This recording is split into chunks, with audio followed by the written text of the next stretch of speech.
Halo teman-teman kelontong Ruru. Nah, ini yang udah pengen saya bahas dari lama ya. Semoga habis ini saya juga masih banyak kesibukan lain di luar nursery pribadi saya. Jadi ini mungkin konten terakhir sebelum saya dorman lagi nih dalam waktu beberapa minggu atau bulan kali. Kecuali dapat donasi tanaman aneh-aneh lagi dari teman-teman saya. Nah, saya akan membahas Nepenthes favorit saya, bener-bener paling saya suka nomor satu, yaitu adalah Nepenthes maxima. Nah, maxima ini kita bahas sejarahnya dulu, sesuai nama ya, ini keren banget Maximus, udah kayak nama karakter film Gladiator tuh. Yang berarti adalah paling besar, paling nice, paling greatest lah, apalagi pada saat dia ditemukan, dia adalah nepe yang kantongnya paling gede. Nah, dia dideskripsi oleh Renward dan Eisenberg pada abad ke-18. Jadi dia udah cukup lama ya dikenal manusia dan di dalam kultivasi orang. Nah, nama lain dari Maxima ini itu adalah Celebica, Curtisi, atau Oblanceolata. Nah, Oblanceolata ini berhasil dideskripsi setelah melihat upper Maxima-Maxima modern yang sekarang ketemu ya. Itu deskripsinya pas banget. Jadi, Oblanceolata ini jangan bingung, dia adalah Nepenthes maxima. Nah, maxima ini itu adalah termasuk jenis yang paling banyak variasinya, benar-benar variabel sekali atau variatif sekali. Kemudian dia juga mendapat julukan keluarganya mereka maxima kompleks.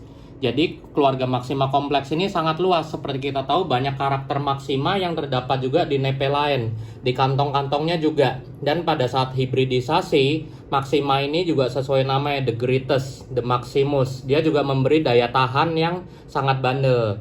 Dan dia juga biasanya karakternya sangat kuat.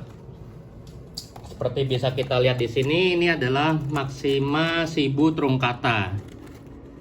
Kelihatan ya kantong sama daunnya khas Maxima banget, masih wavy.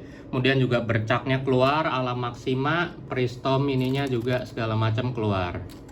Nah, kemudian selain dia sebagai bapak Maxima kompleks, itu contoh lainnya dia memiliki kerabat nih selain di sini. Tapi sebelum masuk ke kerabatnya kita lihat ya banyak varian lain juga. Yang paling terkenal adalah varian Maxima wavy. Ini juga masih Maxima wavy punyanya almarhum Susan. Nah, ini pemberian dari Malcolm, Maxima Papua. Maxima Papua ini biasanya warnanya merah banget. Nah, saya berharap sih ini dapat klon yang squat banget ya. Kalau teman-teman cari Maxima Papua yang formnya squat kayak Feichi squat itu keren banget. Nah, itu tadi varian-variannya. Yang paling terkenal sih biasanya wavy. Kemudian disusul ada borone, ada tatiwiran, dan lain-lainnya. Kemudian ada lagi juga yang sering jadi indukannya dari EP dan lain-lain. Itu Maxima dark atau nama lainnya Maxima pierensis. Nah, kemudian keluarganya yang masuk Maxima kompleks itu apa aja? Itu banyak banget. Dari yang paling dekat ada Emae, Platycaila, Closiae, Stenophila, Bosiana. Kemudian yang agak minor juga ada Vogeli, Caniana, Faisaliana, sama Fusca.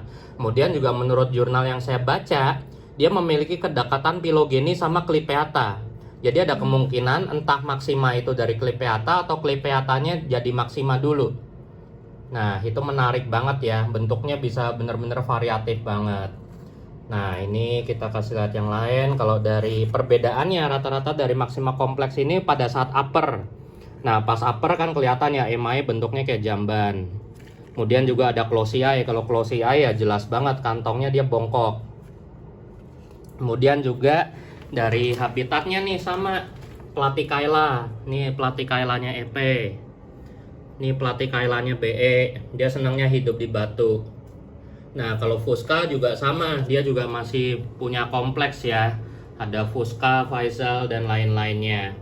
Nah, rata-rata itu bedanya sama di uppernya. Nah, sekarang kita lihat nih dari penyebarannya itu kita lihat dulu ya sambil nyorot ke sini. Ini adalah Maxima Maluku female. Kemudian yang male nanti ada di sana. Ini adalah klon yang paling the best dari Maluku. Nah, ngomong-ngomong penyebarannya termasuk klonnya itu biasanya tergantung lokalitinya. Kayak Borone, Tatiwiran itu semua tergantung lokasi. Nah, penyebarannya si Maxima itu luas banget. Dari Sulawesi, Maluku, sampai Papua. Kemudian bahkan menurut Jeb, itu di ujung ekornya Pulau Papua. Jadi kan kita di Indonesia cuma dapat daerah kepala sampai badan. Di New Guinea itu ada daerah badan sampai ekor. Nah, di ujung ekornya Papua itu kata Jeb juga ada maksima, terutama di Pulau de Entrecasteaux. Itu bacanya gimana saya nggak tahu, lidah saya sampai belibet nih. Nah, menurut pengalaman dia juga tumbuh di lingkungan yang lumayan ekstrim nih. Ketinggiannya juga variatif dari 600 sampai 2600 meter. Nah, di tumbuhnya mereka juga banyak di hutan-hutan lumut, hutan-hutan lembab, sampai daerah-daerah seperti sabana yang isinya cuma bebatuan sama rumput-rumput kering. Nah, ini banyak pengamatan yang menarik juga kalau kita ngelihat dari habitatnya nih. Jadi yang utama si maksima ini khas kayak emae, mereka toleran di kondisi yang cenderung gelap. Tapi akan sangat vigor dan bagus pertumbuhannya kalau di direct sun. Ingat, ini di habitat bener-bener direct sun tumbuhnya. Kalau teman-teman nyari atau pasti pernah ke habitat atau coba minta fotonya ke hunter-hunter, tapi bukan mengendorse cabutan ya. Kalau kita ada kenal hunter, coba aja minta fotonya. Itu banyak maksima yang tumbuhnya di lingkungan ekstrim, bebatuan kayak gini dan bener-bener kering. Nah, itu pada saat siang diteliti suhunya tuh bisa tembus sampai 40. Tapi karena sana lingkungannya sabana ya, itu pasti malamnya juga dingin. Saya juga pernah lihat fotonya di forum, waktu itu ada maksima masih kecil, seukuran emae saya gini. Ini tumbuhnya bener-bener di gravel. Bener-bener batu setapak yang kering banget dan bener-bener direct sun. Nah, kemudian ini juga menjawab pertanyaan teman-teman yang pengen maksima wavy-nya bagus, warnanya merah, daunnya keriting. Itu yang paling utama adalah suhu yang sangat cahaya yang sangat intens. Cahaya kuat, siangnya panas, tapi malamnya dingin. Dan kelembapan juga harus stabil. Ingat, kelembapan stabil adalah salah satu bentuk wavy-nya, nggak harus lembab banget. Cuman yang penting jangan di bawah 60%. Nah, kemudian yang menarik juga dari si maksima ini, teman-teman juga mungkin bisa perhatiin. Ini pengamatannya ada di maksima yang di lokality Papua. Kalau maksima Papua itu rata-rata terutama yang di daerah arid ya atau sabana kering tersebut, itu peristomnya kecil-kecil jelek. Tapi maksima yang hidup di hutan-hutan Maluku, Sulawesi itu peristomnya besar-besar, lebar-lebar. Ini juga salah satu bentuk adaptasi dia. Karena peristom yang lebar seperti ini akan sangat efektif, sangat licin kalau suhunya kondisinya itu lembab. Nah, mereka tahu tuh karena mereka hidup di lingkungan kering, mereka nggak perlu develop peristom karena develop peristom besar itu juga makan energi sama nutrisi banget. Jadi mereka ngedevelop peristom yang kecil. Karena percuma juga karena lingkungannya kering, berangin sama panas, 40 derajat suhunya pas siang. Kemudian juga waxy zone-nya, area lilinnya ini kalau di area yang kering itu relatif lebih tinggi biar lebih licin. Kalau yang lembab itu nggak terlalu tinggi lapisan waxy zone-nya. Dia menarik juga dari maksima cara dia bertahan hidup. Dia itu perakarannya seperti Nepenthes dari Indochina atau Thailand. Seperti contohnya adalah Nepenthes concadana ya. Itu akarnya itu benar-benar bentuk rimpang kayak oyot. Akarnya itu tebel. Kenapa? Karena habitat mereka saking keringnya itu mereka sering kebakaran hutan. Nah, pada saat kebakaran hutan itu tangkai atasnya habis semua kebakar, ke damage. Tapi akar-akar yang masih berupa rimpang oyot tersebut itu nanti bisa tumbuh tunas-tunas baru seukuran gini. Hidup lagi tanamannya dari akar yang sama. Nah, itu tadi adalah kurang lebih keistimewaan dari maksima. Nah, sekarang kita akan bahas cara perawatannya termasuk klon yang paling saya suka. Jenis-jenis klon lain dari maksima, kita bicara maksima ya, itu saya nggak suka. Nah, kenapa saya benar-benar menyukai maksima? Ini adalah cinta pertama saya ya terhadap Nepenthes. Ini dia, sampai saya abadikan herbarium kantongnya. Kita bisa lihat ukurannya. Gitu. Mungkin kameranya di zoom out aja, atau ini saya pegang.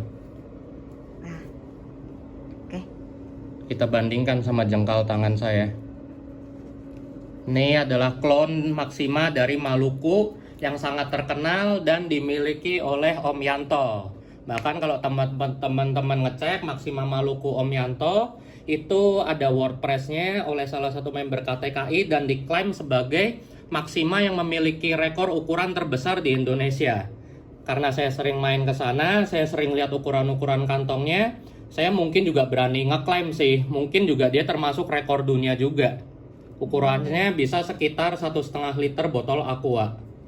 Inilah kenapa saya sangat suka sama Maxima Maluku. Ini lowernya ya, sangat besar. Kemudian juga ciri khas dari keluarga Maxima kompleks, dia memiliki spur. Kita pakai sampelnya ini spesimen sempurna dulu ya, karena di kondisi perawatan saya kurang lembab dan kurang dingin, tapi yang utama adalah kurang dingin sih. Itu bentuk peristomnya nggak bisa memberi gambaran dengan optimal. Jadi kita lihat spesimen keringnya dulu, ini spur. Kemudian yang khas dari Maxima selain bercaknya juga ya bisa kita identifikasi, itu juga dari appendage-nya ini. Di pangkal topi ini triangular appendix karena bentuknya kayak segitiga. Kemudian kita ke atas, mungkin dari sisi sini kelihatan ya. Nah ini di jari manis saya kelihatan kayak ada. Oh iya. Nah kayak ada kecil. Appendix filiformis sesuai namanya, kecil kayak bulu, filiform, garis-garis. Jadi biasanya keluarga Maxima kompleks dia punya 2 appendage. Nah, appendage ini juga sangat khas, biasanya muncul di keluarga emae juga. Katanya kalau di emae sama closey itu juga ada 2 appendage-nya, di base sama di apex atau di ujungnya. Nah, ini kita udah mengagumi lowernya ya. Peristomnya juga mewah banget, berduri kayak truncata. Ini warna aslinya pas masih hidup merah, nanti kami sertain di video. Nah, kita geser lagi. Ini adalah kantong intermediate-nya dia. Bercak maksimanya masih kelihatan ya. Kelihatan ukurannya udah agak ngecil, tapi kemewahan peristomnya masih ada. Dari tonjolan-tonjolannya sini kayak Nortiana ya. Iya.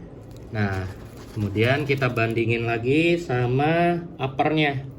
Ini dahsyat banget ini koleksinya Om Yanto. Uppernya pun tetap membagongkan.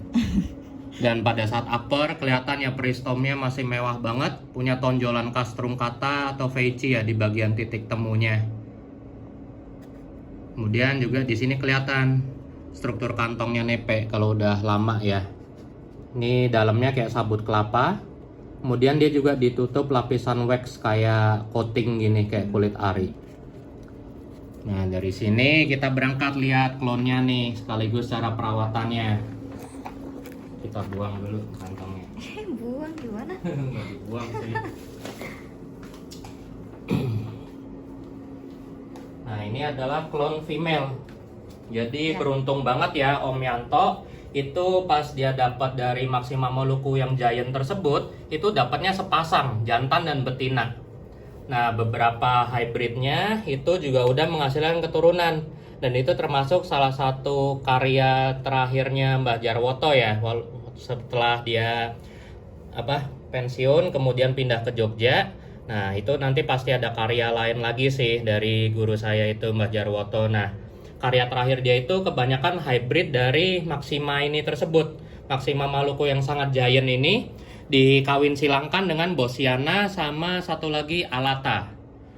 Tapi itu sebagai pollen ya, karena Bosiananya dia female dan Alata Jayanya female. Nah kelihatan ya Bosiananya Om Yanto itu kan bener-bener tangguh. Salah satu contoh keturunannya adalah Bosi Clip. Nah itu dikawinin sama Maxima Maluku yang keren kayak tadi, itu pasti bagus banget gedenya. Untung saya dapat dan berhasil ceprot. Kemudian ada juga Alata Giant yang dari EP seri Q dikawin silangin juga dengan Maxima jantannya Maluku. Itu pasti the best banget karena dua-duanya sama-sama giant. Nah ini adalah klon female-nya. Kalau di kondisi optimal, yang female itu warnanya cenderung lebih pucat. Kalau yang jantan lebih merah. Tapi ini nggak patokan jenis kelamin, ini kan jenis klon ya. Kalau yang di tempatnya Om Yanto kayak gitu. Nah, kenapa saya bilang kondisi saya nggak optimal? Kita bisa lihat di uppernya. Coba tolong ambilin yang kantong upper. Ini? Nah, ini udah pasti karena saya miara seadanya dan semampunya ya. Ingat dalam hobi sesuaiin dengan kondisi kantong juga lah, jangan dipaksa. Nah, kita bisa lihat di kondisinya yang cenderung lowland sama pas-pasan, tapi peristomnya pun tetap mewah ya. Ukurannya udah pasti beda, coraknya beda. Dan ini yang aneh dari keluarga Maxima beserta hybridnya kalau di tempat saya. Pasti menurut saya sih udah pasti karena kondisi kelembapan dan suhu. Peristomnya kalau di tempat saya keluarga Maxima itu jarang nekuk ke belakang. rata-rata tetap ke depan, nggak sampai ngelengkung. Tapi udah bisa ngantong kayak gini aja saya seneng banget ya. Nah ini kelihatan warna basic merahnya walaupun upper. Jadi uppernya itu badannya hijau polos, tapi peristomnya tetap merah. Ini keistimewaan dari karakter Maxima Malukunya Om Yanto. Dan ini kelihatan karena dia ada di tempat yang lebih adem, warna lebih keluar. Jadi soal warna itu biasanya karena suhu dan pencahayaan, tapi untuk peristom atau deform kantong itu biasanya karena faktor suhu. Kemudian kita juga bisa lihat contoh lain yang menarik. Ini adalah Maxima silang Shibuyanensis truncata. Bisa kita lihat ya, peristomnya juga nggak rollback ke belakang. Padahal pas datang dari IP, ini rollback. Ini contoh lain yang masih ketara. Semoga suatu saat nanti dia aklim ya, bisa lebih bagus. Cuman ya jadinya lucu juga, karena nggak rollback malah jadi kayak hybrid Jacqueline ya. Ini kalau saya bilang Maxima Jacqueline mungkin orang juga percaya. Nah, kita geser pelan-pelan, kita udah lihat female-nya, kita lihat pejantan tangguhnya nih, Maxima male. Ini historis bersejarah banget Nepenthes-nya. Kenapa? Karena dulu saya minta sama Mbah Jarwoto, guru saya dari Om Yanto, itu spesimen kecilnya. Jadi saya rata-rata dapat itu ukuran segini, dan itu selalu mati karena saya dulu belum terlalu jago, belum asal punya aja, belum kasih kondisi proper. Nah, tapi yang menarik juga matinya itu biasanya karena sebenarnya karena faktor suhu, tapi pembunuh utamanya bukan suhunya.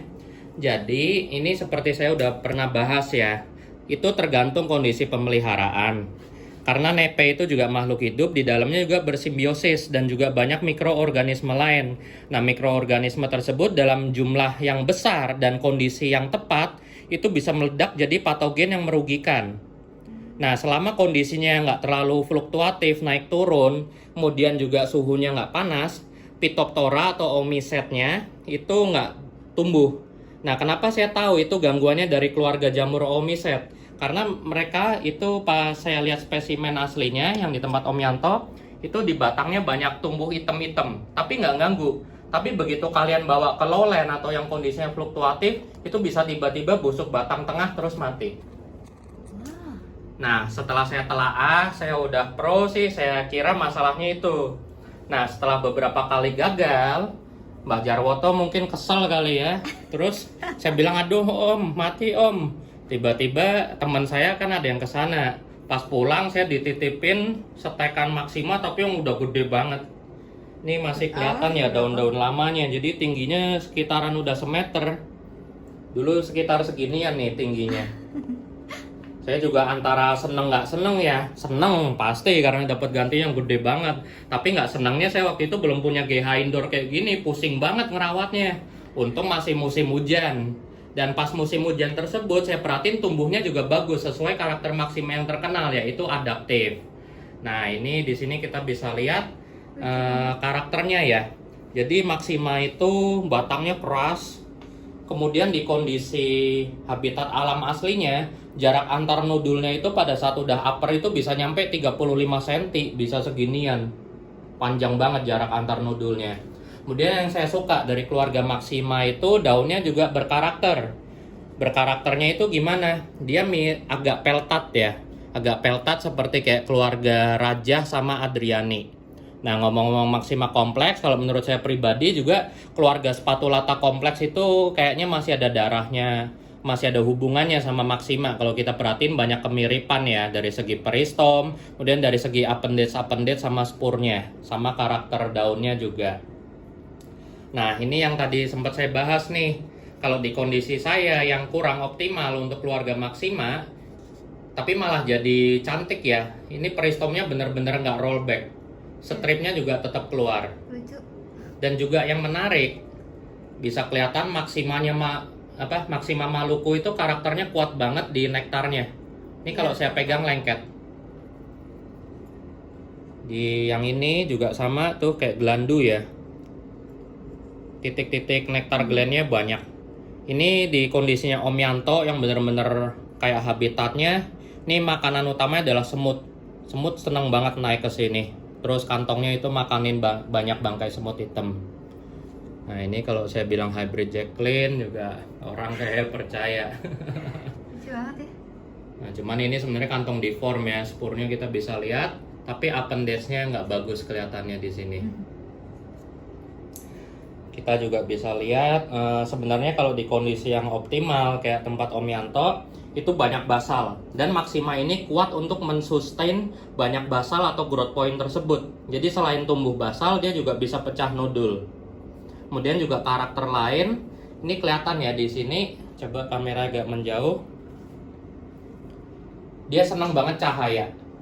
Pada saat dia udah mendekati lampu, ini malah udah exceeding ya. Ini pertumbuhannya saat stabil udah cepet banget. Ini lampu baru saya naikin belum sampai 6 bulan. Dia udah ngelewatin lampunya lagi.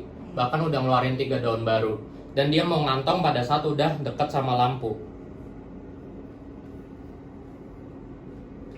Nah, jadi kuncinya untuk Maxima itu konon katanya sih beberapa bandel seperti Tatiwiran atau Borone.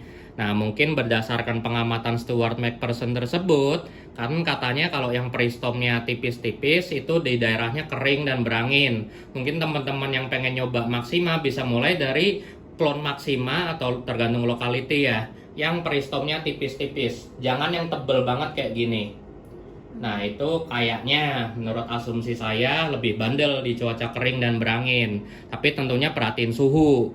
Karena walaupun di habitatnya bisa sampai 40 derajat, itu juga malamnya saya yakin pasti dingin karena lingkungannya arid.